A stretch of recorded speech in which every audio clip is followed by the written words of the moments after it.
Assalamualaikum warahmatullahi wabarakatuh.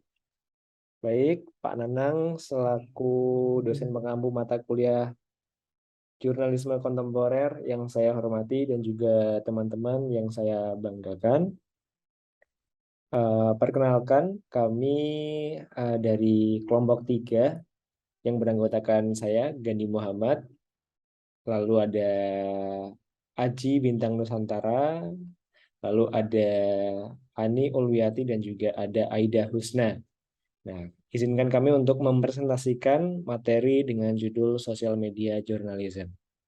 Untuk materi yang pertama akan dibawakan oleh saya sendiri dan tanpa berlama-lama nanti eh, akan disambung juga tentang materi selanjutnya kepada teman-teman saya. Langsung saja untuk materi yang pertama dibawakan oleh saya sendiri yaitu tentang sosial media.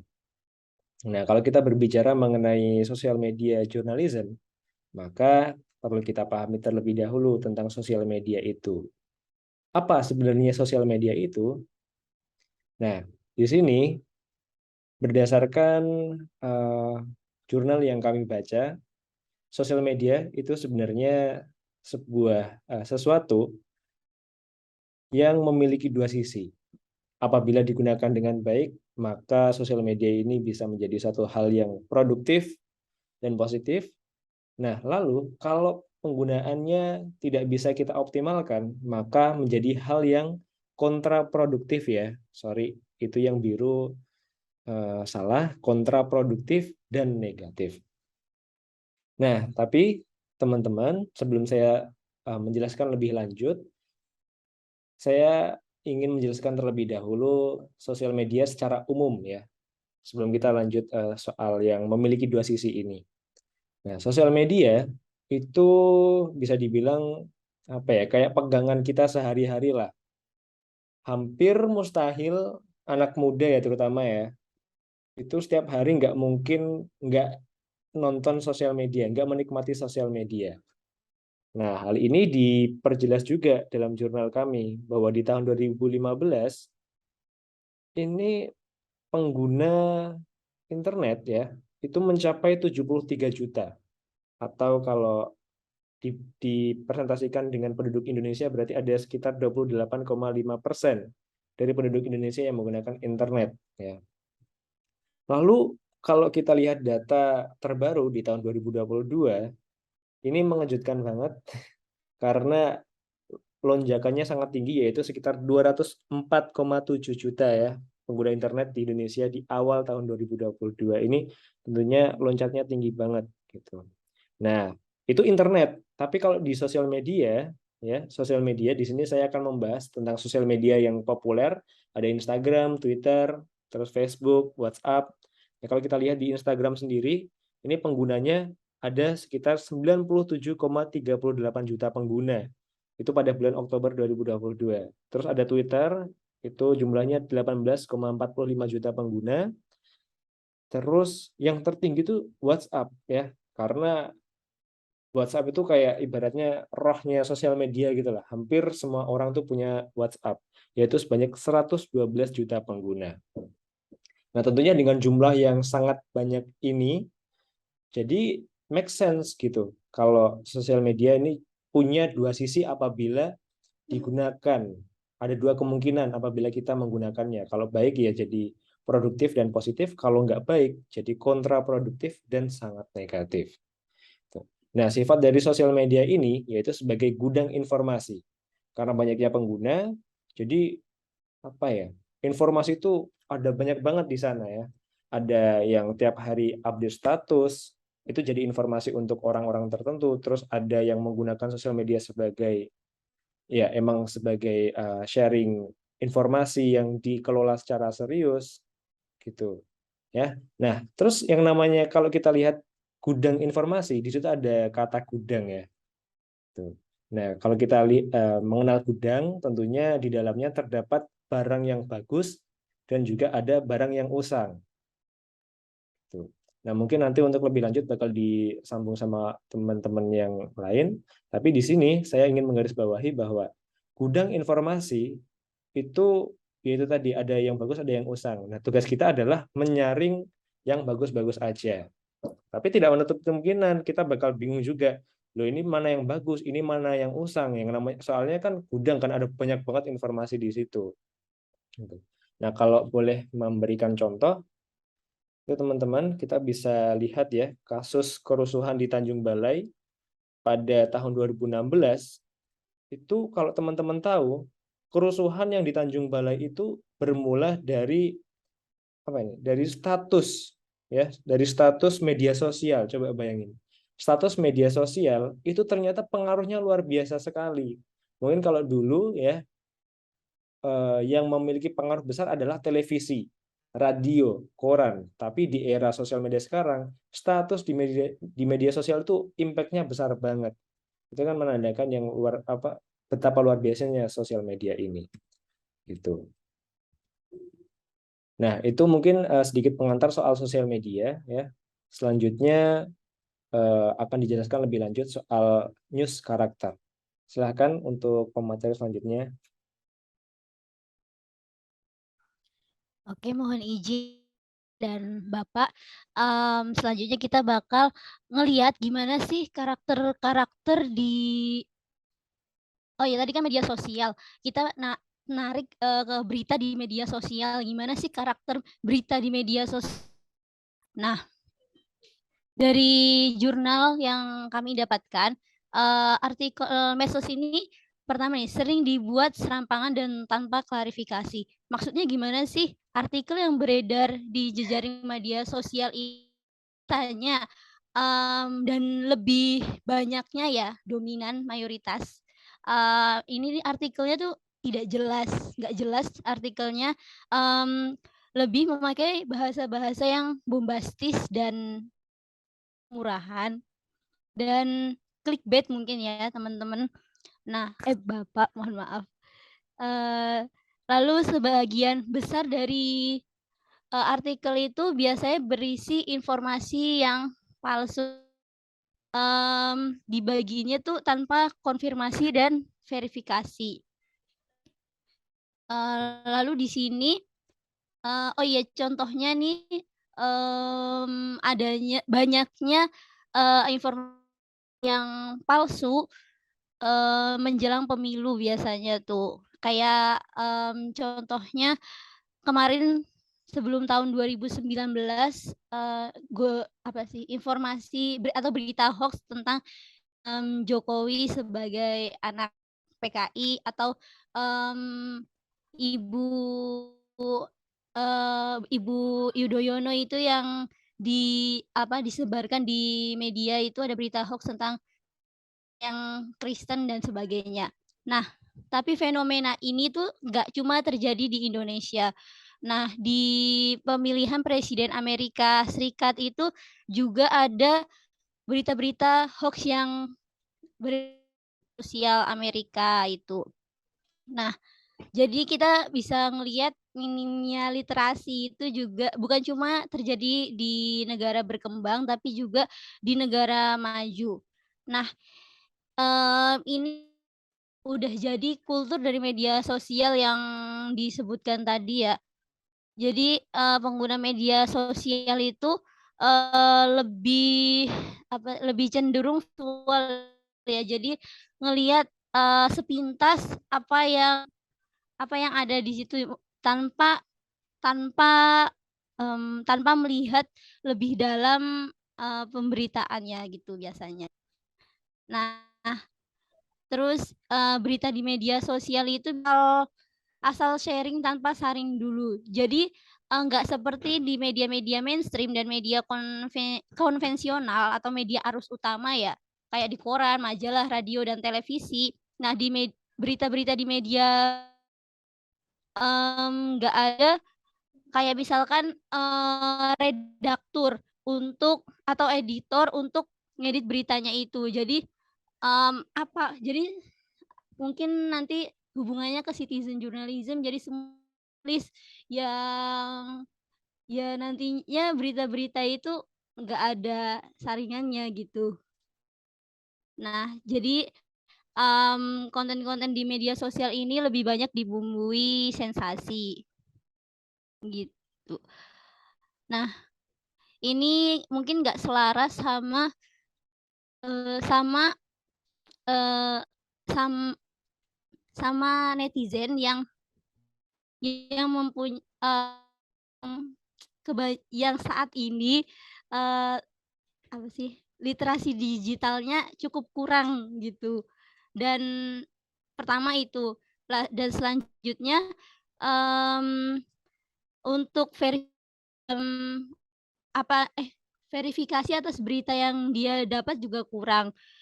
Dan jadi sikap skeptis dan kritis selama jadi sikap skeptisnya itu kurang. Nah itu, laras ya dari berita-berita yang seperti itu dan, mmm, cara netizen menyikapi berita itu nggak selaras.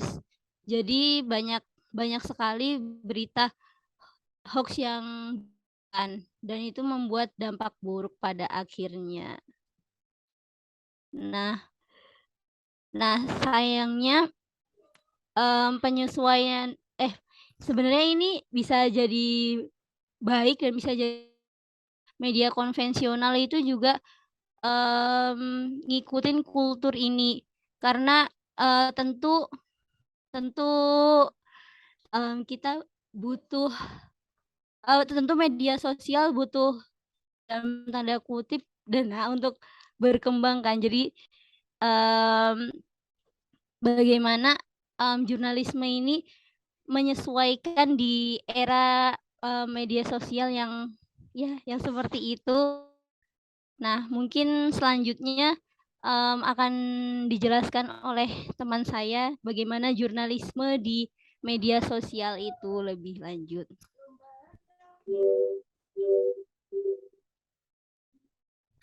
Baik, terima kasih. Bisa digeser slide-nya. Oke, tadi sudah dijelaskan soal bagaimana karakter dari media sosial itu sendiri, karakter informasi di dalamnya. Nah, lantas di era yang lebih terkini ini, media sosial yang banyak digunakan. Media sosial itu menjadi kebutuhan sehari-hari kan, tadi udah dijelaskan. Kebutuhan yang selalu ada di genggaman dari hampir tiap orang. Nah, tentu saja media-media mainstream itu juga harus juga melihat celah pasar di sana. Karena kalau tidak merambah ke media sosial, kemudian media-media mainstream itu juga akan ketinggalan zaman dan kemudian akan tergerus dan hilang pembacanya. Untuk itu kemudian mereka melakukan adaptasi eh, dengan membuat akun media sosial, membuat konten-konten media sosial untuk media itu.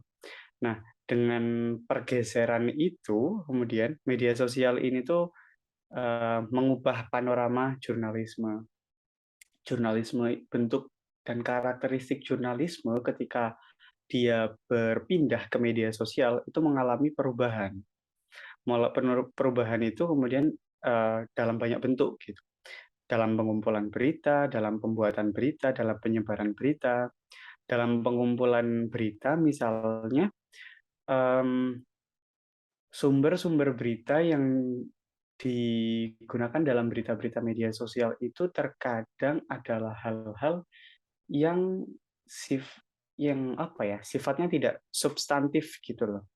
Dan kadang juga tidak penting, kadang hanya mengutamakan sensasi begitu. Kadang hanya status dari story Instagram gitu dari seorang artis bisa jadi bahan berita. Nah, proses-proses pengumpulan berita itu yang kemudian mengalami perubahan. Dulu seorang jurnalis, seorang wartawan harus terjun lapangan, harus melihat secara langsung kondisi real dari lapangan itu seperti apa untuk kemudian membuat sebuah berita. Namun sekarang dengan adanya media sosial, proses pengumpulan bahan berita itu jadi seolah-olah mudah. Padahal dengan bergesernya itu kemudian mengubah ciri dari jurnalisme itu sendiri. Jurnalisme jadi hanya seperti penyebar informasi abal-abalan karena sumber beritanya pun bisa dikatakan abal-abalan jika dengan demikian. Dalam pembuatan berita misalnya itu juga mengalami perubahan, bentuk-bentuk adaptasi berita, berita yang dulunya ditulis untuk koran misalkan, yang lebih terbaru dari koran misalnya berita ditulis untuk website. Berita-berita itu kemudian harus diadaptasi juga dalam bentuk media sosial yang istilahnya itu menyesuaikan gitu, yang istilahnya sesuai. Yang sekarang sedang ramai misalkan kontennya dibuat portrait seperti Reels, seperti TikTok kayak gitu. Semua media sosial udah ada jenis platform yang kayak gitu, jadi konten-konten itu bisa adaptasi dengan media-media sosial tersebut. Jadi beritanya itu berubah, jadi lebih adaptif dengan media sosial. Dia disesuaikan pembuatan beritanya. Penyebaran beritanya juga tentu berubah karena dulu penyebarannya misalkan lewat ya koran cetak, dia disebarkan oleh loper-loper koran kayak gitu. Sekarang hanya lewat media sosial, sekali klik berita tersebar gitu. Kalau punya pengikut atau followers yang banyak, bisa langsung dikonsumsi oleh ribuan orang kayak gitu. Nah, di tengah-tengah perubahan yang kayak gitu itu, jurnalisme atau media secara umum itu jadi terkesan hanya ikut-ikutan apa yang lagi viral aja. Kayak beritanya itu seperti tadi disebutkan, beritanya hanya abal-abal kayak gitu. Kemudian jurnalisme di era media sosial ini, jurnalisme itu nggak akan laku jika terus seperti itu. Maka kemudian jurnalisme ini perlu kembali, bukan kembali seperti bentuk sebelumnya, tapi kembali ke esensinya bahwa jurnalisme itu memerlukan verifikasi.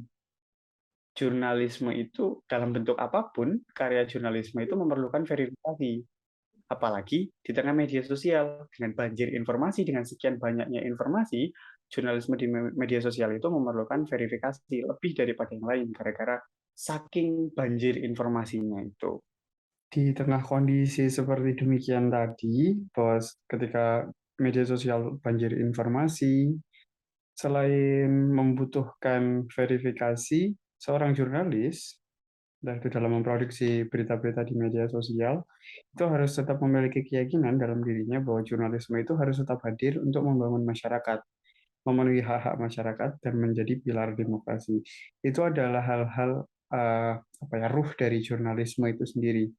Maka ketika jurnalisme itu hadir secara abal-abal misalkan, itu sebenarnya seorang jurnalis yang demikian itu mencederai roh dari jurnalisme itu sendiri.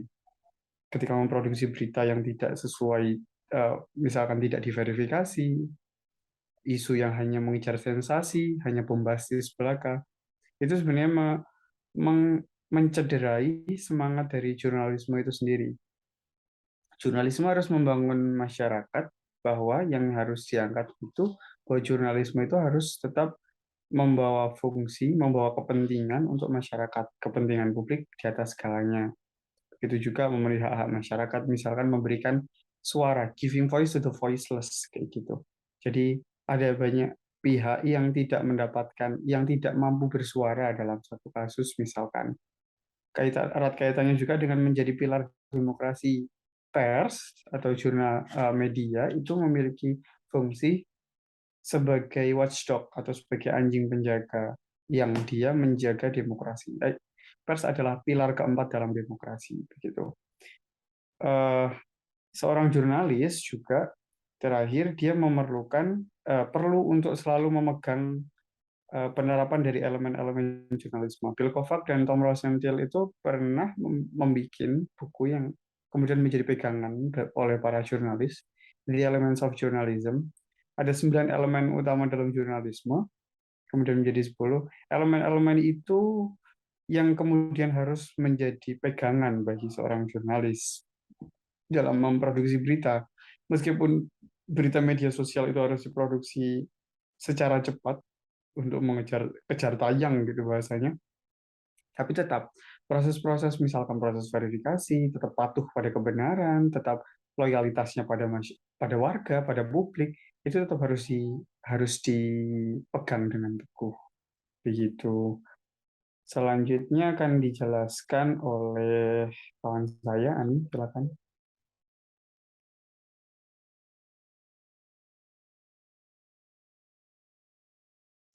Baik, izin melanjutkan, yaitu mengenai jurnalisme di era baru. Nah, mungkin telah dijelaskan tadi bahwa jurnalisme sekarang mungkin lebih mungkin lebih banyak membahas tentang citizen jurnalisme atau jurnalisme warga. Pada jurnalisme era baru ini, masyarakat sebenarnya sudah tidak lagi terlalu memerlukan wartawan untuk mendapatkan berita atau badan pers, karena masyarakat sendiri bisa menjadi wartawan dan jurnalis bagi dirinya sendiri. Mungkin karena majunya teknologi sekarang, untuk mendapatkan berita itu tidak melulu harus melalui media pers atau perusahaan pers atau wartawan, tapi bisa lewat mana saja. Bisa mungkin lewat email atau lewat situs-situs web, blog, dan lainnya. Walaupun masyarakat itu sebenarnya masih membutuhkan berita dari, maksudnya masih membutuhkan sumber berita tradisional, yaitu dari perusahaan pers tersebut, karena sebenarnya masyarakat itu masih membutuhkan verifikasi. Kemudian peran wartawan itu sendiri yaitu menjadi penjaga pintu, walaupun mungkin dimensinya lebih mengecil, yaitu mungkin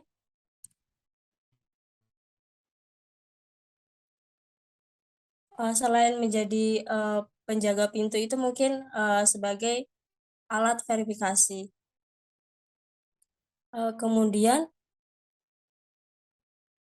sebenarnya dalam pers, maksudnya dalam jurnalisme lama dan baru ini, ya maksudnya gimana biar masyarakat itu tetap ke wartawan atau tetap melirik ke perusahaan pers, itu dengan cara menggabungkan jurnalisme lama dan baru.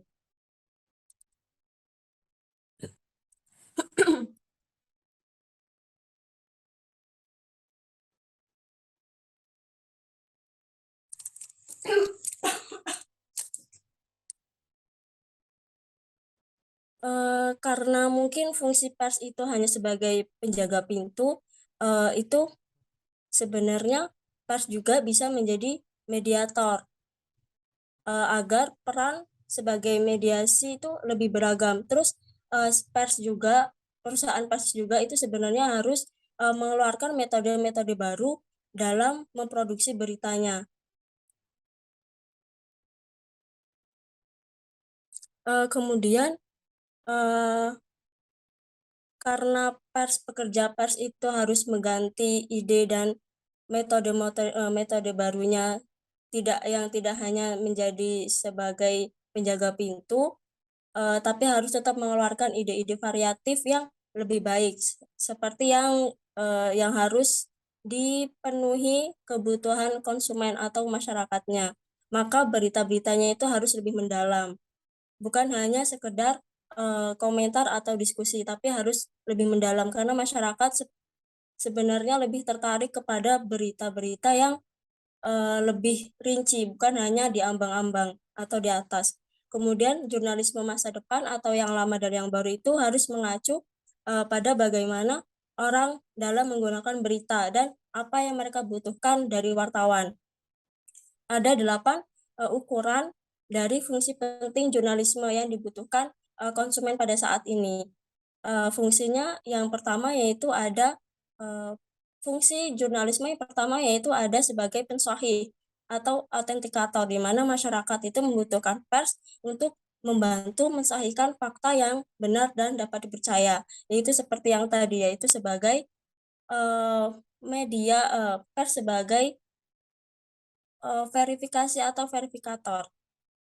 Kemudian yang kedua, peran jurnalisme, fungsi jurnalisme tadi itu ada sense maker atau penuntun akal, di mana jurnalisme juga cocok dalam memainkan peran penuntun akal untuk meletakkan informasi pada konteks dan mencari kaitannya, hingga para konsumen itu bisa memutuskan apa makna dari berita itu, walaupun mungkin dalam membangun makna itu tidak sama.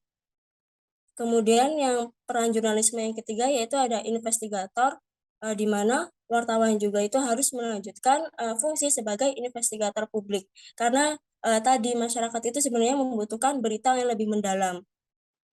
Kemudian yang keempat yaitu ada witness bearer atau penyaksi. Karena mungkin masyarakat atau komunitas tertentu itu harus tetap diawasi, karena mungkin pemerintah atau pihak-pihak yang lain itu ingin mengeksploitasi para warganya. Jadi karena mungkin mereka mau mengeksploitasi, jadi berita-berita itu bisa aja manipulasi atau mungkin dibikin framingnya berbeda. Makanya sebagai media pers atau badan usaha itu harus tetap mengawasi mungkin pihak-pihak tersebut atau pihak-pihak kayak bisa dari pemerintah atau swasta atau yang lainnya. Kemudian peran atau fungsi jurnalisme selanjutnya itu ada pemberdaya, di mana pers itu harus menempatkan publik sebagai bagian dari proses berita dan bukan cuma sebagai audiens. Jadi harus ada sifat timbal balik, yaitu di mana warga itu diberdayakan untuk membagi pengalaman dan pengetahuan informatif pada pihak lain, termasuk wartawan itu sendiri. Jadi sebagai wartawan juga harus memberdayakan warganya dan mengambil pengalaman dari para warganya. Kemudian selanjutnya itu ada agregator cerdas, di mana pers itu juga perlu bantuan untuk memanfaatkan kekuatan web. Pers juga butuh agregator pintar yang menyisir web untuk membantu tugas-tugas jurnalisme melampaui kemampuan algoritma komputer dan agregator umumnya. Kemudian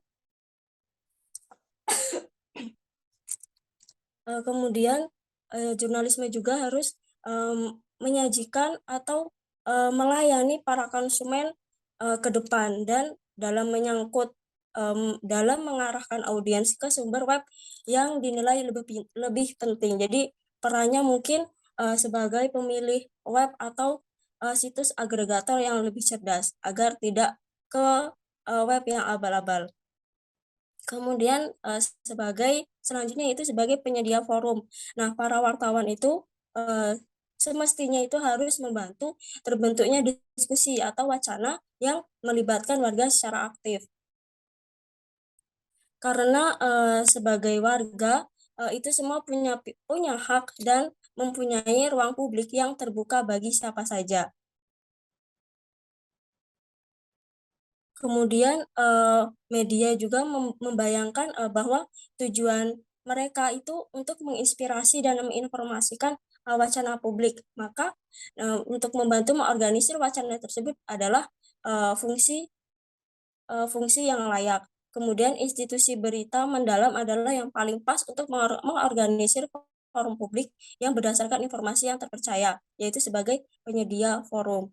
Kemudian yang terakhir yaitu ada panutan, sebagai panutan, yaitu di mana pers di era baru itu khususnya yang terkait dengan perusahaan media lama, jika masih bertahan itu berarti mereka sebagai role model, atau perusahaan yang dulu itu yang bisa bertahan sampai sekarang, itu mereka mungkin bisa menjadi panutan bagi warga yang ingin membawa kesaksiannya sendiri dan sekaligus bertindak sebagai wartawan warga. Jadi mungkin perusahaan tersebut bisa menjadi inspirasi warga untuk menjadi citizen journalism. Kemudian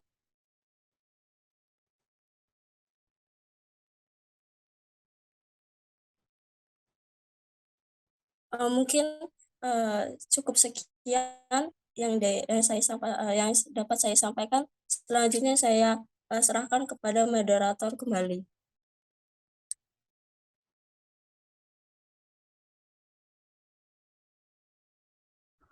tes. Oke, baik. Terima kasih kepada teman-teman sekalian. Ada Mas Aci, Mbak Husna, dan juga Mbak Ani yang sudah menjelaskan tentang materi-materi tadi. Semoga apa yang kami sampaikan bisa bermanfaat banyak bagi yang mendengarkan. Oke, saya mewakili teman-teman. Mohon maaf atas segala kekurangan, dan apabila ada kelebihan itu datangnya dari Allah Subhanahu wa Ta'ala. Nah, terakhir ada quotes ya, seperti biasa untuk penyemangat kita semua. Sukses bukan soal bakat, kerja keras, ataupun kemauan untuk belajar. Sukses seringkali bermula dari keadaan keluarga yang memang sudah sukses. Ya iya sih. Nah, tapi ya kalau dari keluarga sukses tapi nggak mau kerja keras, nggak ada kemauan, ya bakal habis karena yang namanya uang itu ada bahan bakarnya. Ya, itulah kata-kata dari S. Maulana. Oke, baik teman-teman. Eh, saya mewakili teman-teman, mohon undur diri. Wassalamualaikum warahmatullahi wabarakatuh. Waalaikumsalam warahmatullahi wabarakatuh.